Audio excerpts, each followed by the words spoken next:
Last class में हमने एक फॉर्मूला निकाला था, कौन से माध्यम किसके लिए निकाला था हमने? लास्ट क्लास में हमने हाइड्रोजन के मूल ऊर्जा स्तर, जिनके मूल ऊर्जा स्तर की ऊर्जा ज्ञात करने के लिए हमने उस ऊर्जा स्तर की रेडियस या त्रिज्या का जो मान निकाला था वो आर बराबर मिनिमम बराबर क्या आ रहा था आपके 0.531 एंगस्ट्रॉम के करीब आ रहा था ये मान। अब इस मान को आपको क्या करना पड़ेगा, वापस इस मान को आपको वापस जो एनर्जी हमने निकाली थी, टोटल एनर्जी किसके लिए निकाली थी? टोटल एनर्जी हमने हाइड्रोजन के मूल ऊर्जा स्तर के लिए या फिर कोई भी किसी भी ऊर्जा स्तर में अगर वो उपस्थित हो तो उसके लिए हमने एनर्जी का जो फॉर्मूला निकाला था वो ई बराबर क्या था कुल ऊर्जा का, H square upon 8 pi square R square M minus E square upon 4 pi epsilon naught R के रूप में हमने निकाला था। ठीक है, ये फॉर्मूला निकाला था और इस फॉर्मूले का हमने क्या किया था, आर के सापेक्ष क्या किया था, अवकलन करके या फिर इसमें होने वाले चेंज के सापेक्ष हमने ये ज्ञात किया था कि कौन से ऊर्जा स्तर में इसकी ऊर्जा जो है या सबसे न्यूनतम ऊर्जा स्तर जिसकी रेडियस क्या होगी वो हमने निकाल ली थी। इस रेडियस के आधार के ऊपर हम क्या कर सकते हैं, इस रेडियस के आधार के ऊपर हम क्या कर सकते हैं, न्यूनतम ऊर्जा स्तर की ऊर्जा को भी ज्ञात कर सकते हैं। अब इस रेडियस का मान, ये जो रेडियस का मान है, ये आर मिनिमम के मान को हम किस में रखेंगे, आर मिनिमम के मान को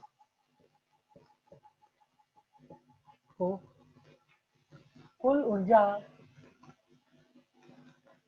के समीकरण में रखने पर,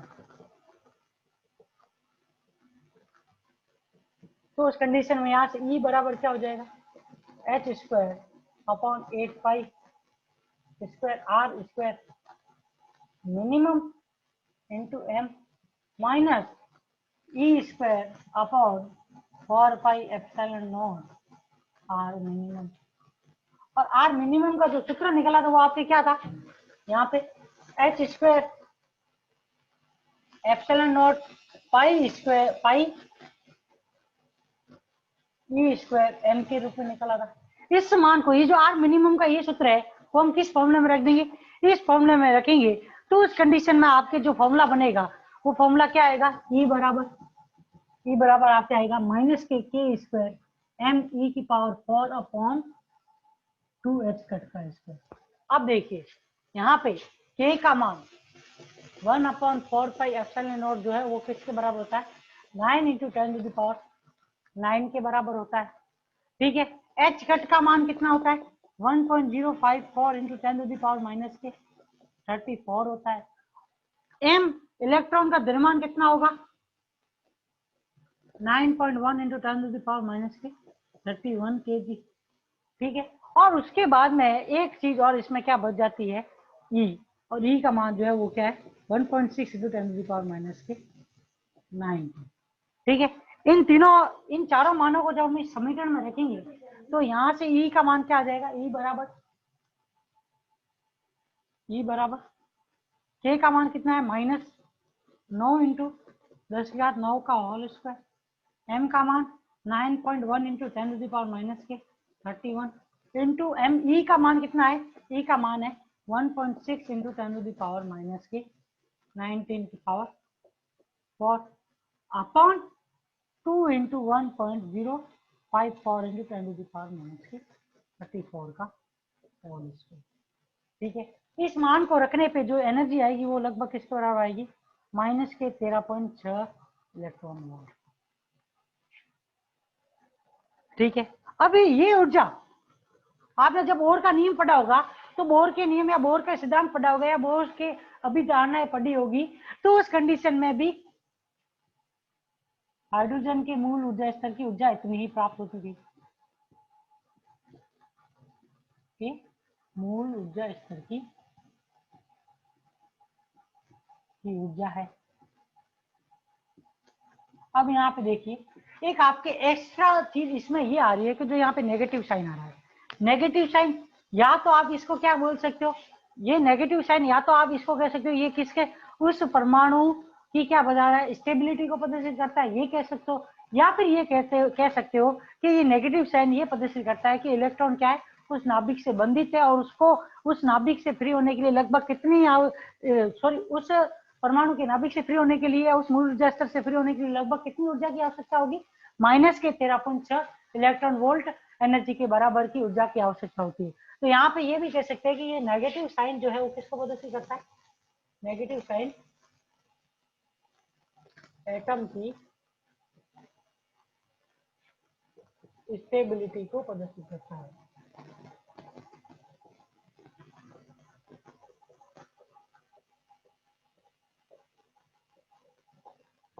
यहाँ से स्टेबिलिटी का एक ही मतलब है कि उसमें से अगर हमको इलेक्ट्रॉन फ्री भी करना है इस मूल ऊर्जा स्तर से, तो लगभग हमें कितनी ऊर्जा देनी पड़ेगी?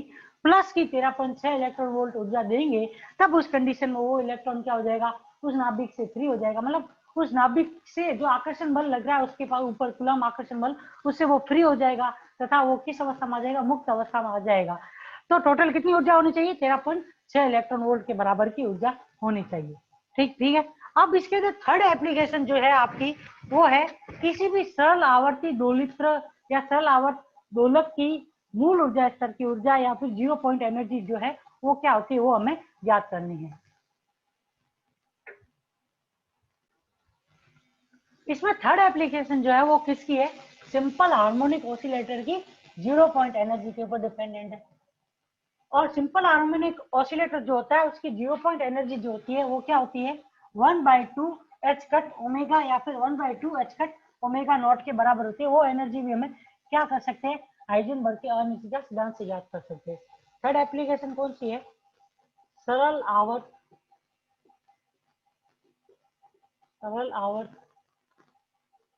दोलक की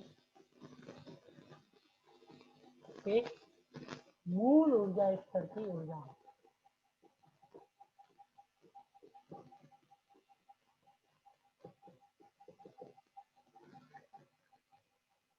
अब यहाँ पे सरल आवर्त दोलक से क्या मतलब है? सरल आवर्त दोलक से ही मतलब कि आप सिंपल हार्मोनिक ऑसिलेटर किसे कह सकते हो? अब देखिए इसमें दो प्रकार की गतियां होती है, मतलब दोनों ही सिंपल हार्मोनिक मोशन या फिर आप कंपन गति को क्या बोल सकते हो? कंपन गति और सरल आवर्त गति में रिलेशन लगभग इक्वल ही होता है, परंतु डिफरेंस इतना सा होता है कि जो सरल आवर्त गति होती है वो क्या होती है? एक फिक्स टाइम पीरियड के बाद में अपने मोशन को क्या करती रहती है? दोहराती रहती है। परंतु अगर वो गति सरल आवर्त गति ऐसी हो जो कि एक फिक्स टाइम पीरियड के बाद अपनी गति अपने पथ को दोहराती है, परंतु उतनी पथ नहीं दोहराती जितना कि वो स्टार्टिंग के अंदर हो। जैसे कि आप देख लो किसी स्प्रिंग के अंदर आप गति को देखोगे तो उसमें कंपन गति होती है। वो कंपन गति सरल आवर्त गति तो है, परंतु वो एक फिक्स टाइम पीरियड के बाद में क्या होती है? फिनिश हो जाती है। अपने पथ को दोहरा रही है परंतु उस पथ को कायम नहीं रख पा रही है, अपने पथ को एक फिक्स समय के बाद में खत्म कर देती है। परंतु सरल आवर्त दोलित्र के अंदर या सिंपल हार्मोनिक मोशन में ऐसा कभी भी नहीं होता। कोई भी पार्टिकल अगर सिंपल हार्मोनिक मोशन कर रहा है तो हमेशा वो उस पथ को क्या करता रहेगा या फिर उस पाथ को क्या करता रहेगा? एक फिक्स टाइम पीरियड के बाद में वो उसको रिपीट करता रहता है। तो उससे हम कैसा मोशन बोलते हैं? सिंपल हार्मोनिक मोशन बोलते हैं। ठीक है। जैसे कि आप सूर्य के चारों ओर पृथ्वी के चक्कर को भी लगा देख लो तो वो उसका फिक्स टाइम पीरियड है। फिक्स टाइम पीरियड के बाद में वो उसमें से रोटेशन हमेशा करती रहती है, उसका रोटेशन कभी भी उसमें खत्म नहीं हो रहा है। तो वो उसका क्या हो गया? सिंपल हार्मोनिक मोशन हो गया। और एक सिंपल हार्मोनिक ऑसिलेटर की 0 पॉइंट एनर्जी जो होती है वो क्या होती है? 1/2 H cut not H cut omega naught के बराबर इसकी एनर्जी होती है। अब देखिए हमें क्या करना पड़ेगा? इस मूल ऊर्जा स्तर की ऊर्जा किससे ज्ञात करनी है? हाइजेनबर्ग के अनिश्चितता सिद्धांत से ज्ञात करनी है। तो देखिए जब कोई m द्रव्यमान का कण क्या कर रहा होता है? द्रव्यमान का कण m द्रव्यमान का कण x दिशा के अनुदिश क्या कर रहा है?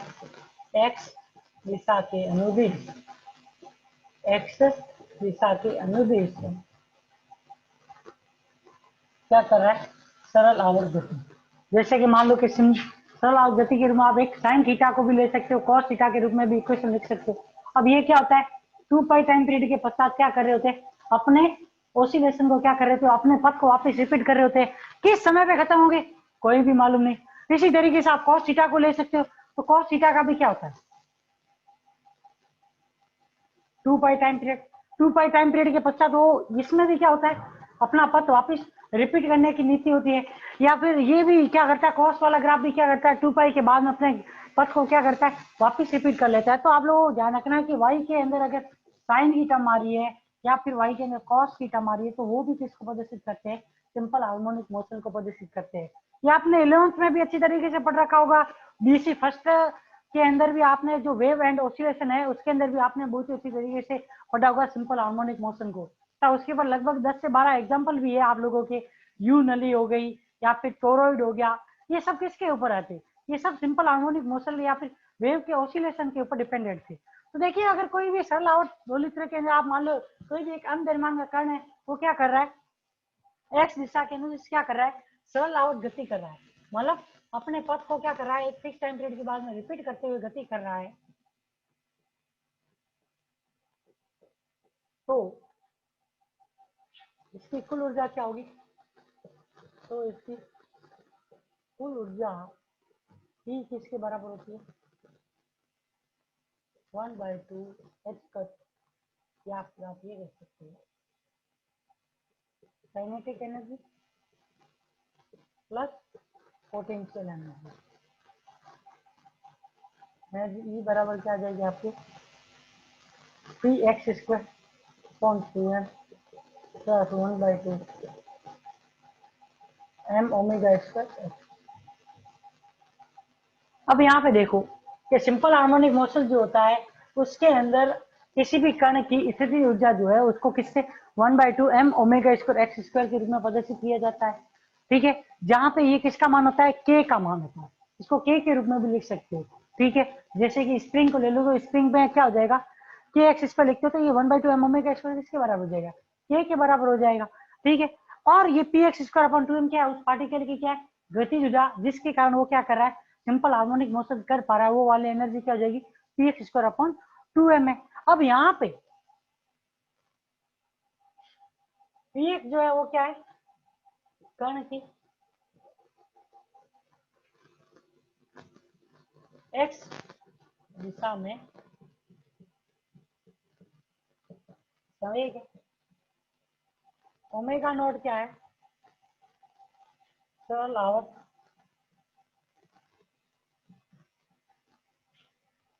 दोलन की आवर्त।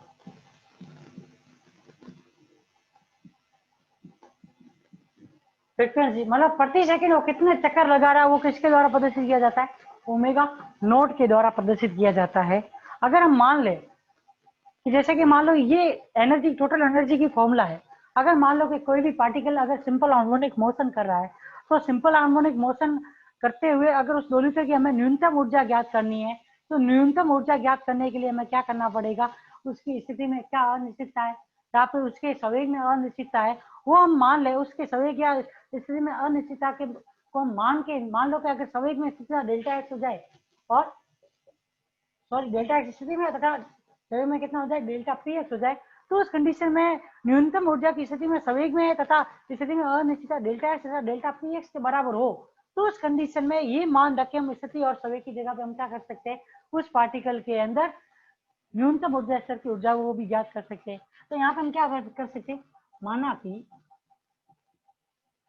कि सरल आवर्त माना कि सरल आवर्त दोलन या दोलित्र की न्यूनतम ऊर्जा न्यूनतम ऊर्जा में कण की स्थिति में की स्थिति x तथा संवेग क्या हो px है, तो इनमें कम से कम अनिश्चितताएं क्रम से क्या हो सकती है, कम से कम अनिश्चितताएं क्या हो सकती है, अनिश्चितताएं डेल्टा एक्स तथा डेल्टा पी एक्स हो, तो डेल्टा एक्स तथा डेल्टा पी एक्स हो तो दोलित्र की कुल ऊर्जा किसके बराबर हो जाएगी, कुल ऊर्जा, या फिर आप ये कह सकते हो न्यूनतम कुल ऊर्जा जो है, मूल ऊर्जा स्तर की ऊर्जा, तो कुल ऊर्जा जो है वो क्या हो जाएगी, ई मिनिमम क्या हो जाएगा,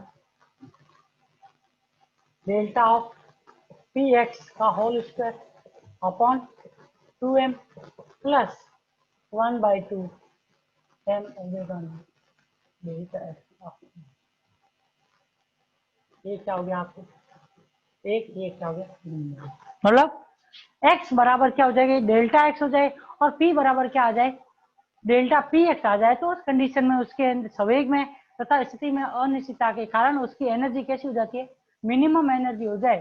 तो यहाँ पे मिनिमम ऊर्जा का सूत्र क्या हो जाएगा, delta P x upon 2m plus 1/2 m omega not delta x लिख सकते हैं। अब देखिए हाइजेनबर्ग के अनिश्चितता सिद्धांत से, हाइजेनबर्ग से अनिश्चितता सिद्धांत से हम क्या पढ़ते हैं, हाइजेनबर्ग के अनिश्चितता सिद्धांत से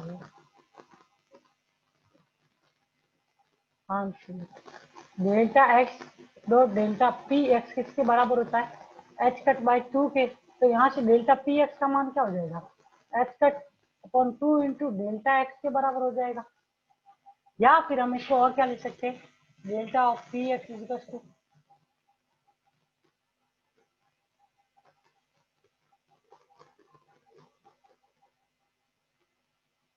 H upon 4 pi delta X भी लिख सकते हैं। ये क्या हो जाएगा, समीकरण नंबर 3। अब हम समीकरण नंबर 3 से ये डेल्टा पी एक्स है उसका मान क्या रख दे, समीकरण नंबर 2 में रख दे, तो क्या प्राप्त होगा, इक्वेशन स्थिति के रूप में। तो इक्वेशन नंबर 3 से हमें क्या रखना है, मान इक्वेशन नंबर किसमें रखना है, 2 में रखना है। 3 से मान इक्वेशन नंबर 2 में रखने पर ई मिनिमम जो है वो किसके बराबर हो जाएगा, H cut square upon 4 delta X का square into 2m plus 1/2 m omega not delta X का होल स्क्वायर। इस फॉर्मेट में इक्वेशन आ जाएगी।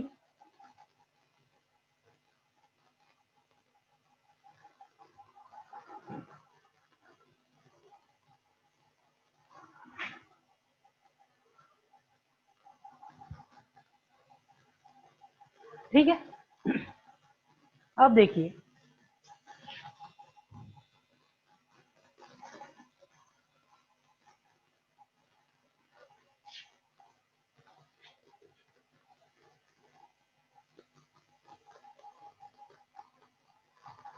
यहां से हम क्या कर सकते हैं, 1/2 को बाहर कॉमन लेंगे तो एनर्जी क्या आ जाएगी, मिनिमम ऊर्जा 1/2 एच कट का square upon 4 m delta X का whole square plus m omega not into delta X का होल। ठीक है, ये आ गई आपके समय नंबर 4 आ गई। अब देखिए हमें मिनिमम एनर्जी ज्ञात करनी है, तो मिनिमम एनर्जी ज्ञात करने के लिए हमें क्या मालूम होना चाहिए कि कौन सी स्थिति के ऊपर उस ऑसिलेटर की ऊर्जा का मान क्या है, मिनिमम।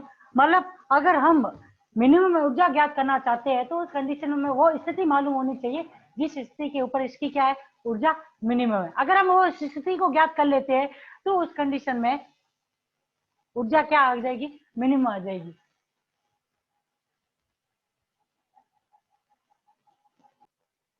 तो मिनिमम एनर्जी के लिए हमेशा कोई ना कोई स्थिति होगी जिसके ऊपर क्या होगी, ये ऊर्जा मिनिमम होगी। तो हमें क्या करना पड़ेगा, वो स्थिति ज्ञात करनी पड़ेगी जिस जगह पर ये ऊर्जा मिनिमम होगी। तो उसके लिए आपको अगर न्यूनतम ऊर्जा ज्ञात करनी है तो न्यूनतम ऊर्जा कौन सी कंडीशन में किसी भी औद्योगिक तरह की ऊर्जा न्यूनतम हो सकती है, उसके लिए हमें वो स्थिति मालूम होनी चाहिए जिस स्थिति के ऊपर इसकी ऊर्जा न्यूनतम है। अगर हम अब वो स्थिति ज्ञात कर लेंगे तो उस स्थिति को इस फॉर्मूले में रखेंगे तो उस कंडीशन में हमें इसकी न्यूनतम ऊर्जा का मान भी हमें क्या हो जाएगा, पता चल जाएगा। तो ऊर्जा के न्यूनतम मान के लिए क्या आवश्यक है,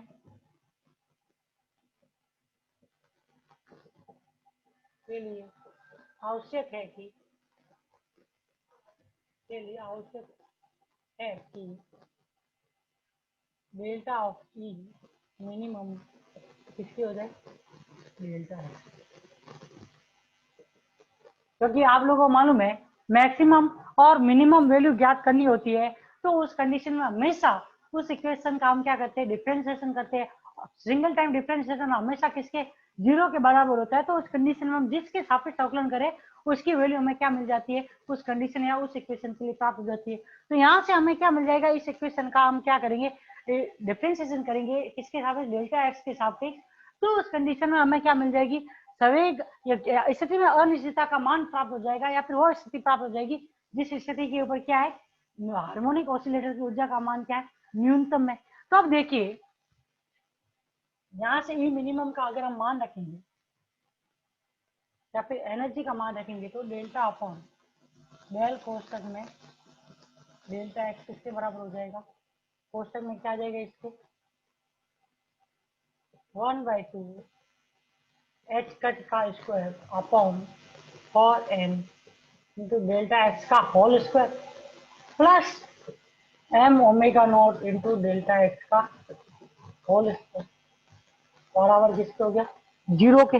यहाँ से डेल्टा एक्स का हमें अवकलन करना है, ये 1/2 उधर जाएगा, जीरो हो जाएगा। तो यहाँ पे देखिए ये क्या आ जाएगा, माइनस के H cut 2 upon 4m into delta X का whole cube plus 2m omega not into delta X इसके बराबर हो जाएगा जीरो के। तो यहाँ से देखिए माइनस एच कट का square upon 4m delta X का cube,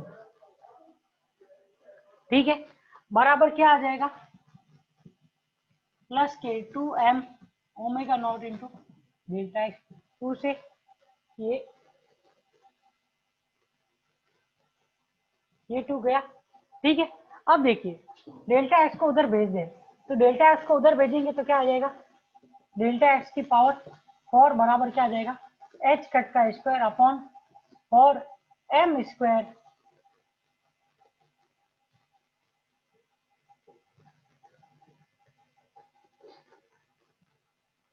m square omega not का स्क्वायर। यहां से जब हम डेल्टा एक्स स्क्वायर का मान, क्योंकि 4 के रूप में और हमें लगभग किसके रूप में, डेल्टा एक्स स्क्वायर के फॉर्मेट पे वैल्यू चाहिए, तो यहाँ से डेल्टा एक्स स्क्वायर किसके बराबर आ जाएगा, H cut upon 2m omega not. ये क्या होगी, समीकरण नंबर आपके 5। ये कौन सी स्थिति है, यह वह स्थिति है जिस जगह पर क्या होगा, सिंपल हार्मोनिक ऑसिलेटर की ऊर्जा का मान क्या होता है, मिनिमम होता है। अब हमें जब ये स्थिति मालूम होगी जिस स्थिति के ऊपर सिंपल हार्मोनिक ऑसिलेटर की ऊर्जा मिनिमम है, तो उस कंडीशन में इस मिनिमम स्थिति या फिर जो ये स्थिति है इसके मान को अगर हम इस समीकरण नंबर 4 में रखेंगे तो हमें वह मिनिमम ऊर्जा भी प्राप्त हो जाएगी जिस जगह पे हार्मोनिक ऑसिलेटर की ऊर्जा का मान क्या होता है, न्यूनतम होता है। अब यहाँ पे जो न्यूनतम ऊर्जा होती है वो भी हमें प्राप्त हो जाएगी। अब हम क्या करेंगे, इक्वेशन नंबर 5 से मान इक्वेशन नंबर 4 में रखने पर यहाँ पे देखिए ई मिनिमम इजिकल टू क्या आ जाएगा,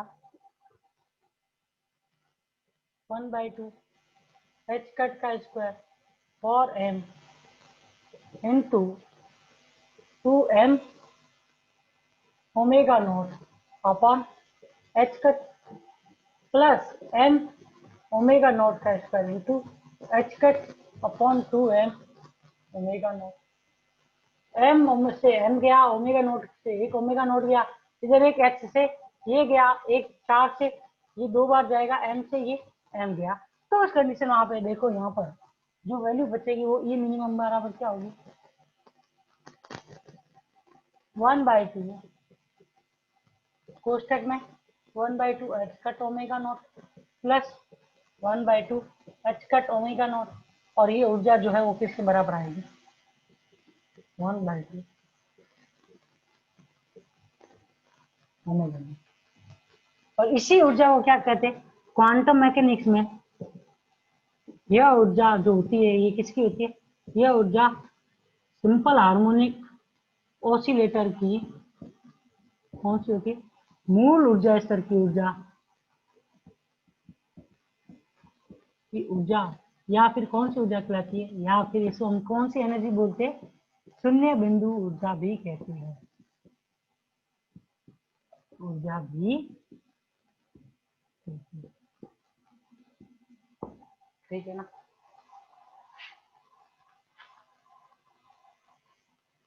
कौन सा क्लियर नहीं है, इक्वेशन नंबर 5 से मान हमने किस में रखा, इक्वेशन नंबर 4 में रखा। तो उस कंडीशन में जो मिनिमम एनर्जी है उसका मान किसके बराबर आ गया, 1/2 एच कट ओमेगा नॉट के बराबर आ गया। ये किसी भी सिंपल हार्मोनिक ऑसिलेटर की क्या कहलाती है, 0 पॉइंट एनर्जी या फिर मूल ऊर्जा स्तर की ऊर्जा कहलाती है। इसको हम थर्ड यूनिट जो होगी आपके जो श्रोडिंगर समीकरण है, या फिर श्रोडिंगर समीकरण के बाद में आप जो पढ़ोगे, आप दो चीजें पढ़ोगे, एक तो आप क्या पढ़ोगे, पोटेंशियल वेल पढ़ोगे, तथा उसके बाद में जो आप पढ़ोगे 0 पॉइंट एनर्जी का मतलब जो सबसे नीचे वाला ऊर्जा स्तर जो होता है उसको, ऊर्जा स्तर की जो ऊर्जा होती है उसको 0 पॉइंट एनर्जी बोलते हैं। ठीक है ना। जो उसका मूल ऊर्जा स्तर होता है या स्टार्टिंग में जो ऊर्जा स्तर होता है, उस ऊर्जा स्तर के अंदर कोई भी इलेक्ट्रॉन पाया जाता है या कोई भी ऑसिलेटर उपस्थित हो तो वो उसकी ऊर्जा कौन सी एनर्जी कहलाती है, 0 पॉइंट एनर्जी कहलाती है। और इसके बारे में और भी अच्छी तरीके से आप कब पढ़ोगे, जब आपकी थर्ड यूनिट के अंदर एक टॉपिक है सिंपल हार्मोनिक ऑसिलेटर।